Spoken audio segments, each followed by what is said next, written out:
Well, hello again. We're at Tony's house because Tony's a nice guy and he has a lift. I'm not abusing my friendship whatsoever. But we have the MEEP on the lift. And I'm gonna show you the carnage from the last video. All right, so under here, the radiator is flopping because I broke the entire lower support out. That's plastic, which whoever designed that was not thinking very well. But that's a hole in the oil pan. There's some cracks right there, and my screwdriver goes inside the engine. And it's locked up, tighter than Fort Knox. And we have about 74,000 pounds of mud under here that's gonna get all over Tony's nicely clean floor. But don't worry, I'll clean that up. But need to figure out how to drain the coolant out, and the entire front end of the MEEP has to come off to do this job because the core support is junk. I have to replace that, build a support to go across the new one that I have, and do a couple other things while we're in here. So let's drop her back down after we figure out if we can get coolant out of it, and go from there. All right, so I took the front tires off. We got the coolant drained in a bucket. I'm disconnecting the battery so we don't have any sparky. The hood is officially strapped back with straps, and I'm starting disassembly. I'll pick you guys up once I get the front end off, because I put this together making sure it didn't come apart, so now I have to make it come apart. I'm a genius. All right, so the Mini Cooper is not so much Jeep anymore in the front. I got a nice pile of parts right there. Tony's holding the chair down. So that's busted. I'll get that off, and we're gonna figure out how the motor comes out of a Mini Cooper, because I have no idea, and I'm too lazy to go on YouTube to look this up. Okay, the core support's off now. It was 4 bolts here, 4 bolts there, 2 things for the AC condenser, and some coolant lines. The AC didn't have any charge in it, so that's never going back on. We're gonna do a delete on the AC pulley. And this intake tube for the air box is getting deleted because it has a cold air intake on it. And maybe you'll get a snorkel, I don't know. But this is definitely not going back on because it seems absolutely ridiculous to fish that back in. Now starts the fun part of actually marking where things are coming off of so I can drop this bugger out of here. This line went to the AC pump that's going to be deleted. This line plugs in down here and runs up to the main harness by the intake. Note for me. That's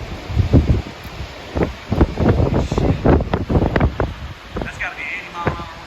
Gotta be, dude. All right, let's close the door now.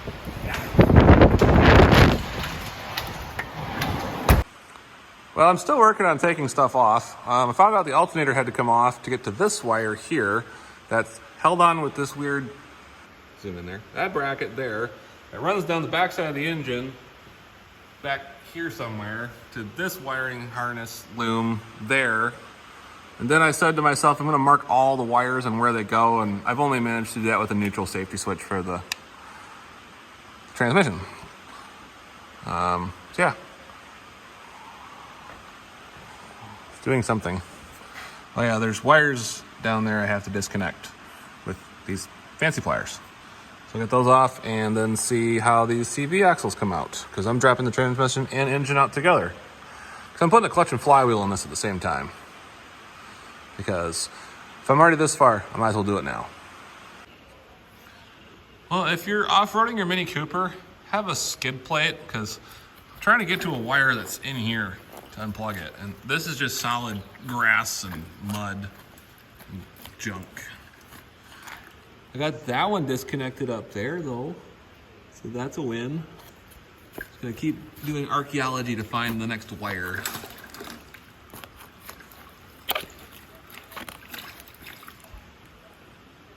It's a good thing I wasn't reusing that coolant. All right, got the frame horns off here on both sides, give us some more room to work on this. Both tie rod ends are now disconnected, or this one's reconnected because I disconnected it and had to reconnect it so I could take the nut off.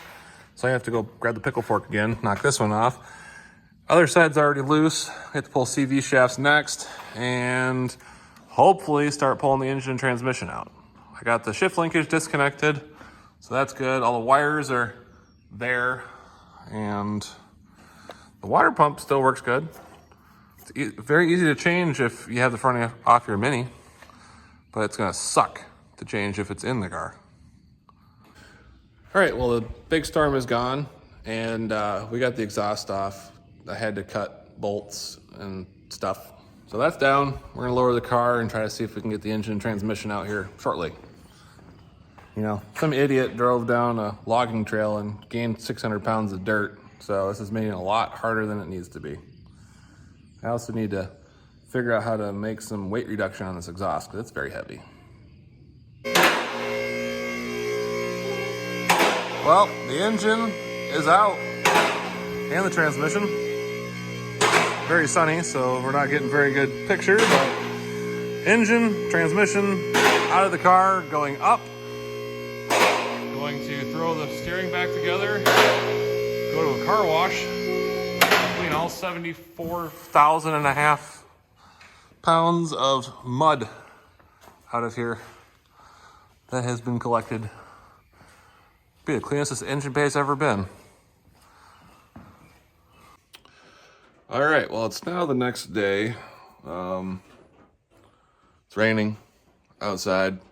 I'm unloading the van from our trip to Triumph by Air over the weekend. If you go to Dougster Wolverine Garage on YouTube, you can see our trip from that.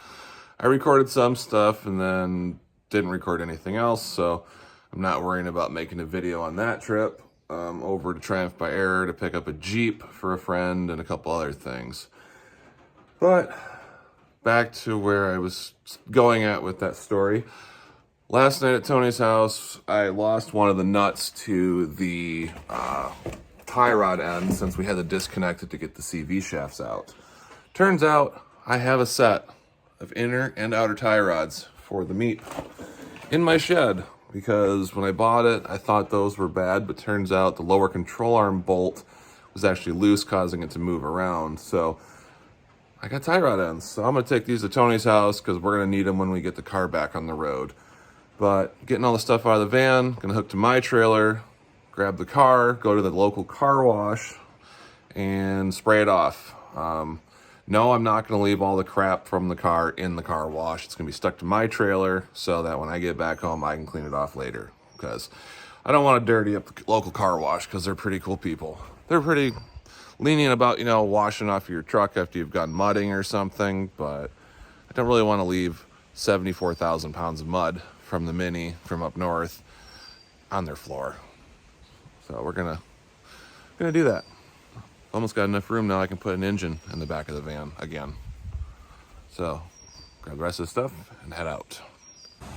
All right, we're at the local quarter wash to get all of this mud knocked out. I would take the header out, but it's kind of stuck there. So we're just gonna tuck her off to the side. Try not to get water in it, but it'll dry out by the time we're ready to put the engine in. I got the computer and the fuel rail off to the side. I'm gonna try to avoid overspray on that as well. And try to clean up the wheel wells, which are caked full of mud. As you saw in the last video, if you watched it, we did some good off-roading with this. Probably more than a Mini Cooper was ever meant to do, but you know, it's a Jeep, so should be fine. I'm also gonna spray the doors off and get some of this other caked on stuff out to make it easier to put the exhaust back on and put the car back together. So, yep.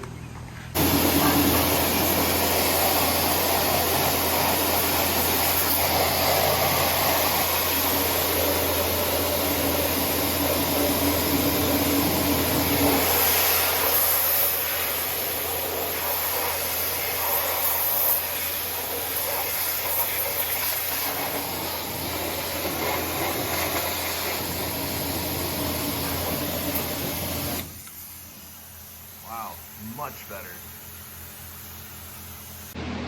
All right, we're all done at the quarter wash. The front end is washed out. And I cleaned off the rest of the car. kid you not, I have run this thing through multiple car washes and rainstorms and all that crap. Never had a problem until today. The Jurassic Park sticker came off the door. So what am I gonna do now? Because it's got one on the other side, but nothing on this door. I might have to unleash my inner Picasso and draw one on, or something. I don't know. Because this one over here is still holding on okay, but it's kind of working its way off. Probably doesn't help that I've painted over the door, the dirt, without any kind of prep work. So it's still on. We're just gonna leave it be. But on the good news is, we have our shoe still. This was from day 2 of Lemon's Rally 2023, Rust Belt Ramble, the shoe tree in southern Indiana. Added like 3 hours to our day just to go there. And I found these kids' shoes on the ground, and I tried to throw them back in the tree where they belonged, and this one almost hit Matt from Forgotten Dailies here on YouTube. So he decided it'd be funny to tie it to my rear bumper. And that was back in August of last year. So we're going on, 8 months, 9 months of it hanging there. Snowstorms, car washes, and the UP trip. And getting towed all the way back from the UP. And multiple car washes. Guess it's stronger than tape. So we're gonna head back over to Tony's house, get this off the trailer, and split the engine and transmission apart to throw in the van so we can get the new one tomorrow. All right, so like I said, we had a casualty. We lost the Jurassic Park sticker on the door. We're currently next to Tony's barn with it so that we have room to work on other projects until I get out here in a couple days with the engine to start putting it back in the car. I'm gonna go drop my trailer now so I can grab the engine. Well, I was able to get the engine and transmission split apart while still sitting on the cherry picker. Tony was talking to his grandpa that was in the background, so here's the video of it sitting on the solvent tank. Well, I got the clutch and flywheel apart. There's the flywheel, nicely glazed. There's some little stress fractures in it. We're gonna replace that anyway. Here's the clutch. This is the flywheel side, isn't the best looking. The clutch side's way worse though. So yeah, good thing we're getting a new clutch and a flywheel for this.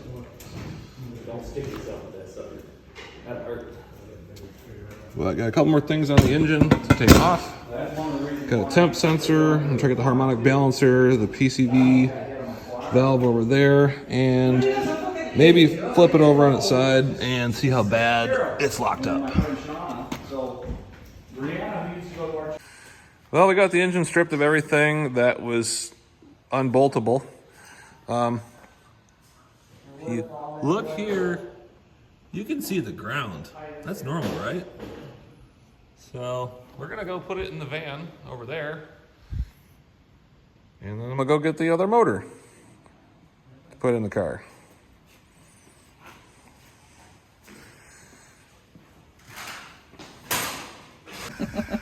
Oh, well, we decided curiosity gets the best of us, so we dropped the oil pan. There was a lot of mud in there, which is good for it. Oh, there's the oil pan chunk that fell out. But cylinder number 2 is seized up. The rest of everything looks okay. But it's off to the recycler to get the other motor that we're gonna put in this car.